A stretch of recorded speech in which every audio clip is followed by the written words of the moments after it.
تو گوہ کا لفظ شاید بھول گئے ہوں. گوہ ایک بڑا جانور ہوتا ہے، اتنا بڑا، جسے عرب جاہلیت میں کھاتے تھے. ہمارے یہاں چمار اب بھی کھاتے ہیں، جو خیموں میں خانہ بدوش بہت بڑا ہوتا ہے، چھپکلی نما. ایک بدو شکار کر کے گزر رہا تھا، آپ کی محفل سے گزرا. کون ہے یہ؟ کہا یہ وہ نبی ہے. آیا گوہ شکار زدہ مری ہوئی، اس کی دم سے پکڑ کے یوں پھینکا. کہنے لگا محمد یہ گوہ اگر کہہ دے تو نبی ہے تو مانتا ہوں، ورنہ نہیں مانتا. اور بڑے اطمینان سے کھڑا ہو گیا کہ مویا تو بندہ نہیں بولیندا، جانور کی بولنا ہے.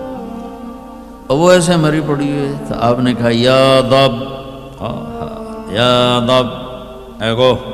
اس نے آنکھیں کھولی، یوں سر اٹھایا.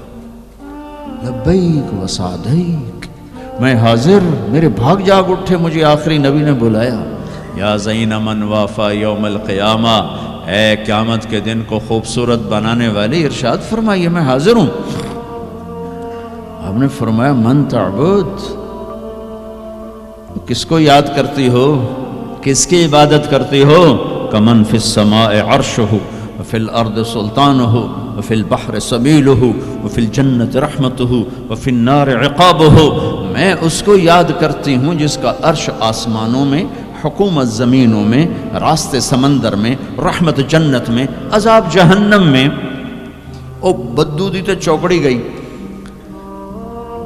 آپ نے کہا من انا، من انا، میں کون؟ من انا، میں کون؟